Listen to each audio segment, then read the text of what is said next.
Students, in prose, we completed lesson number 6, women's education, and after that, we did some explanations based on some important passages. After that, we did short answer type questions.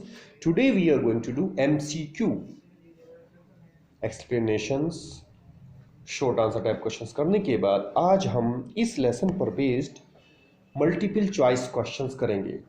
आपको sentences दिए जाएंगे और उन sentences के नीचे 4 words दिए जाएंगे जिनमें से सही वर्ड आपको ब्लैंक में फिल करना है।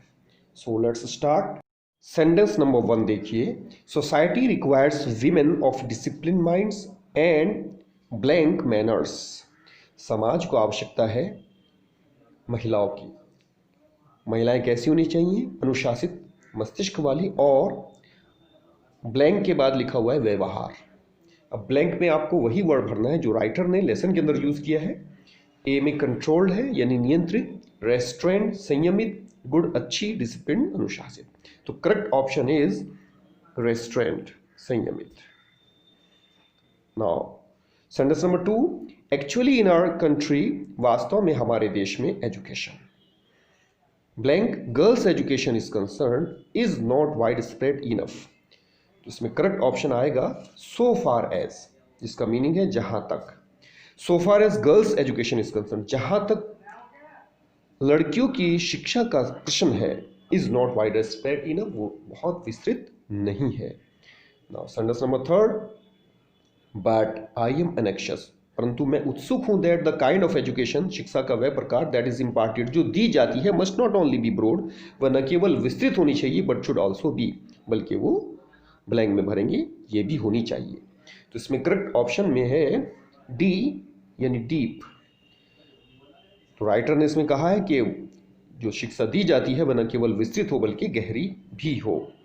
Now come to sentence number 4, so the purpose which you, इसलिए वह उद्देश्य जो कि आप इन योर लाइफ, अपने जीवन में, must be adapted. Adapted means अनुकूल होना चाहिए, टू द रेलिवेंट नीड्स, संबंधित आवश्यकताओं के, ऑफ द प्रेजेंट जनरेशन, वर्तमान पीढ़ी के। तो इसमें जो करेक्ट ऑप्शन है वह है डी है एडॉप्ट, जिसका मतलब बनेगा कि वह उद्देश्य जिसको आप अपने जीवन में अपनाते हो। तो एडॉप्ट का मतलब होता है अपनाना, तो वह वर्तमान पीढ़ी की आवश्यकताओं के अनुरूप होना चाहिए। So now come to sentence number 5, I am anxious that, मैं उत्सुक हूँ कि आवर ग्रेट क्लासिक्स, हमारा जो महान शास्त्रीय साहित्य है, शुड बी स्टडीड, का अध्ययन किया जाना चाहिए। The classics of all countries, सभी देशों के शास्त्रीय साहित्य का अध्ययन किया जाना चाहिए। और विच वी आर था, जो जिसके कि हम हैं। तो इसमें करेक्ट ऑप्शन डी है इनहेरिटर्स, इसका मतलब होता है उत्तराधिकारी, यानी ये शास्त्रीय साहित्य हमें उत्तराधिकार में प्राप्त हुआ है। Now come to sentence number 6, there are ever so many stories in our classics which will instill into us great moral strength. So many, बहुत सारी, stories means कहानियां हैं हमारे शास्त्रीय साहित्यों में जो कि हमारे अंदर नैतिक शक्ति भर देती हैं, which will lay down for us, जो हमारे लिए निर्धारित करती हैं, the lines, पंक्तियां, on which, जिस पर कि we have to conduct ourselves, हमें अपना आचरण बनाना चाहिए। तो स्टोरीज से पहले थ्रिलिंग शब्द यूज किया गया है लेसन के अंदर, जिसका मतलब होता है रोमांचकारी। तो जो शास्त्रीय साहित्य है उसमें बहुत सारी रोमांचकारी कहानियां हैं जो हमारे अंदर नैतिक शक्ति भर देती हैं।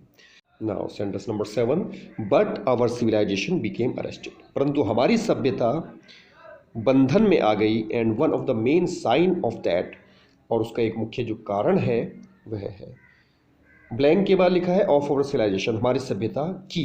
तो इसमें करेक्ट ऑप्शन डीके आएगा। डीके का मतलब होता है पतन।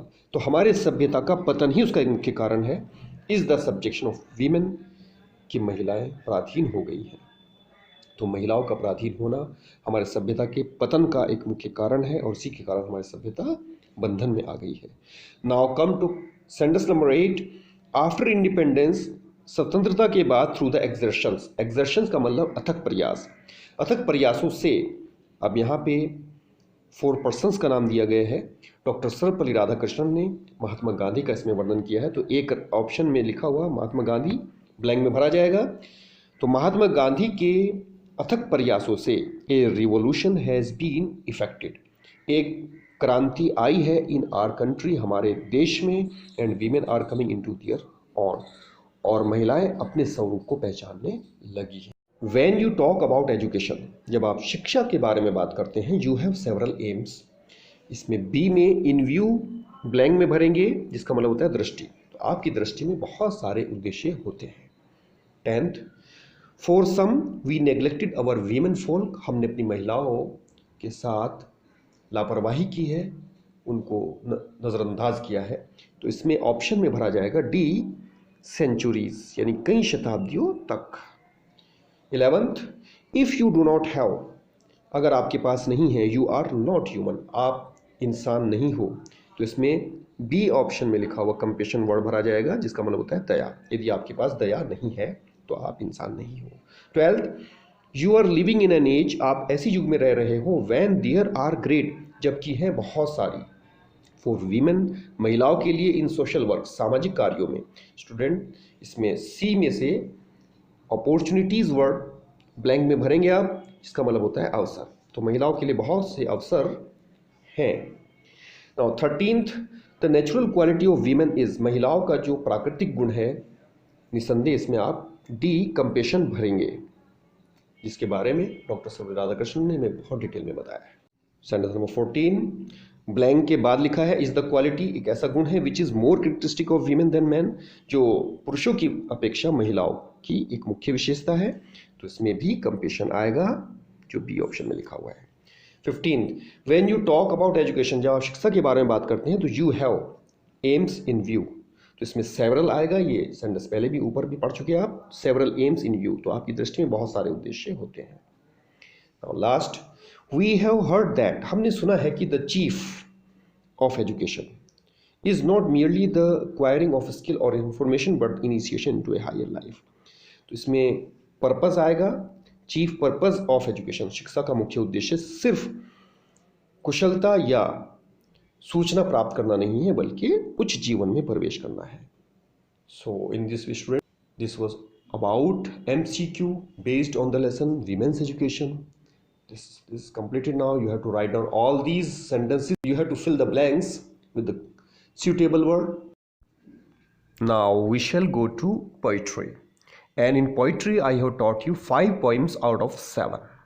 7 में से आपको 5 poems पढ़ा दी गई हैं। अब हम अपनी 6th poem पर चलेंगे, that is My Heaven.